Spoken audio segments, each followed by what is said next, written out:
Cumprimento o presidente Valdir, os demais vereadores, servidores dessa Casa de Leis, a população que se faz aqui presente e que nos acompanha pela internet. Eu quero vir à tribuna para apresentar algumas das proposições que foram lidas na noite de hoje, começando por uma indicação que propõe ao Poder Executivo um programa para o controle e prevenção do tabagismo no município.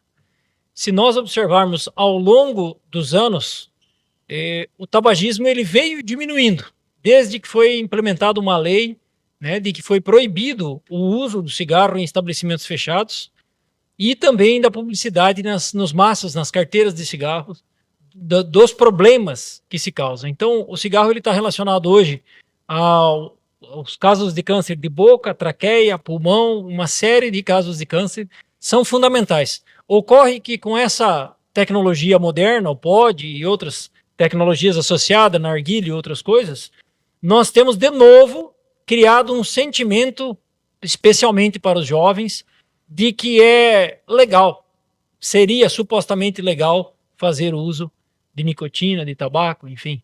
Então é necessário que o Poder Executivo, através da Secretaria de Saúde, pense uma estratégia de enfrentamento. O que eu estou falando aqui sobre o tabaco é conhecido por todos. Sobre a nicotina, a dependência da nicotina é conhecido por todos. Mas, enquanto Poder Executivo, nós temos que pensar estratégias de enfrentar isso.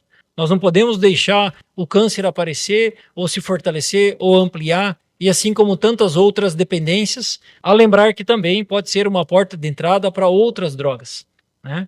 Então é importante a gente destacar essa necessidade. Por segundo, nós recebemos, ouvindo a população essa semana, nós recebemos uma demanda com relação à alteração de um ponto de ônibus lá na rua Helmut Prisnitz, lá no anel viário, em frente ao mercado do Portuga. Ali naquela esquina nós temos diversas crianças que embarcam e desembarcam do ônibus ali. Mas enquanto elas aguardam, elas brincam, elas interagem, e ali nós temos um trânsito pesado de veículos.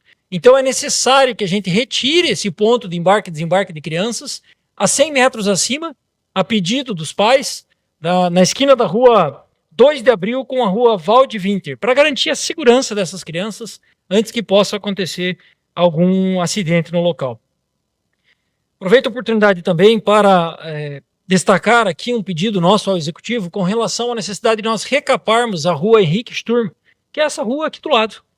A rua que passa entre a praça e a Sempre. Nós estamos falando aqui da produção da agricultura familiar, né? Então, destacando aqui a valorização da Sempre. É impossível que a gente deixe uma rua desse jeito. Como é que nós vamos valorizar a produção agroecológica? Como é que nós vamos valorizar os agricultores familiares se o canal de comercialização deles aqui está sem recape asfáltico? Está sem condições de acesso. Então não vem consumidor. Se não vem consumidor, Fernando, por que vai produzir? Então, um feito simples é a gente recapar essa rua, garantindo que as pessoas possam acessar o mercado de comercialização permanente dos produtores da agricultura familiar, agricultores agroecológicos, enfim, valorizando o cooperativismo, que é uma associação, né? O cooperativismo e associação, para que a gente possa fortalecer essas instituições no município. Aproveito também para destacar aqui, com relação à homenageada de hoje, a nutricionista Jaciara. Eu tive a oportunidade de trabalhar com ela por um período de transição. Eu iniciei na alimentação escolar em 2007, trabalhei um tempo em Nova Santa Rosa, depois no município de Marechal Cândido Rondon, a partir de 2009. E na época que nós começamos lá, na alimentação escolar, era tudo enlatado, era tudo encaixotado.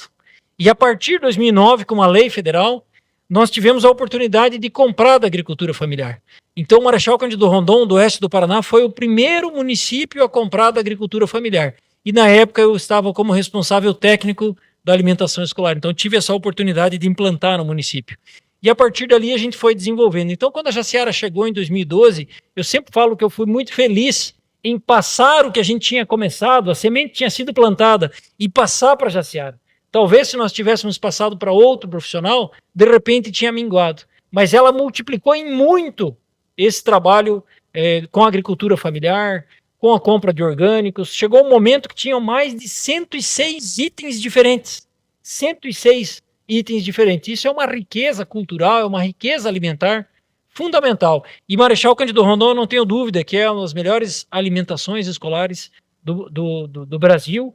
E a Jaciara, em especial, eu quero aqui destacar o nome dela, porque ela é referência quando se fala em Programa Nacional de Alimentação Escolar. Ela faz palestras no Brasil inteiro, já foi para a Inglaterra, foi para diversas regiões fazer palestras. Então, ela de fato é uma profissional exemplar para toda a categoria e para todo o servidor público. Aproveito aqui também a oportunidade para cumprimentar a Marla e lembrar, Marla, eu imagino que você veio para a votação da aprovação, né, a votação da proposta do projeto de lei que cria o Conselho Municipal da Pessoa com Deficiência.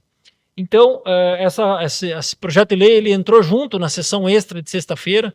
O Conselho Municipal da Pessoa com Deficiência foi aprovado. Então, nós estivemos engajados nisso desde fevereiro, né, reunindo associações e entidades representantes da deficiência física, deficiência auditiva, deficiência visual, deficiência intelectual e múltipla, para que a gente pudesse, então, fazer com que o Conselho se tornasse realidade, para que as pessoas com deficiência elas pudessem ser protagonistas a partir de agora das ações que elas precisam, ações de inclusão, ações de acessibilidade, de igualdade de oportunidades, sair da invisibilidade, é o que eu sempre falo. Então, a partir de agora, aprovado, depende da sanção do prefeito e a nomeação das entidades que irão compor o Conselho Municipal da Pessoa com Deficiência. Isso muito me alegra, porque não fica com uma relação de dependência com um ou outro ator político, mas vocês vão ser protagonistas daquilo que vocês querem. Podem contar com todos nós aqui, sem dúvida nenhuma. Ainda quero destacar aqui, com relação a um programa que tem, é um programa para português para falantes de outras línguas. Vi que tem uma indicação hoje a respeito disso, e já compartilhei com todos os servidores da casa aqui, com relação a um programa que tem lá no Colégio Paulo Freire. As matrículas são contínuas. Não é só um determinado período do ano, é contínuo. É só chegar lá quem tem mais de 11 anos, estrangeiros que estão no Brasil e que querem falar português, tem lá no período noturno o curso Português para Falantes de Outras Línguas. Então é importante a gente compartilhar isso com a população rondorense para que a gente possa incluí-los de fato, aqueles que estão servindo aqui no município.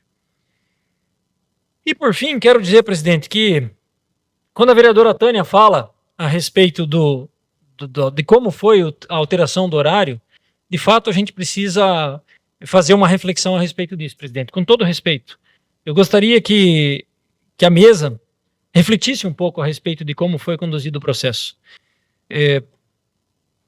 Não teve leitura. O projeto de resolução, ele dizia, altera o artigo 82 do regimento interno. A população não sabe o que é isso. A gente precisa deixar claro para a população o que é que está se fazendo. Além de não haver leitura, foi pouco debatido aqui internamente até a hora da votação, mas a gente precisa tramitar nas comissões, a gente precisa pensar. E, vereadora Tânia, eu só acho que ele foi votado em extraordinária na sexta-feira porque não tem público. 9 horas da manhã. Se mostrou que não tem público, né? E se fosse hoje, talvez teria mais gente que viesse aqui e falasse, olha, eu quero que permaneça e tal, tal, tal. Então, é muito provável que ele foi em extraordinária para não ter público, né? Então, eu lamento por isso e gostaria de pedir para a mesa que não tenha isso como um padrão, como um modus operandi, porque essa experiência foi extremamente negativa para todos nós, né? Nós estamos aqui para servir a população. Enfim, era isso que eu tinha para a noite de hoje. Desejo a todos uma semana abençoada por Deus.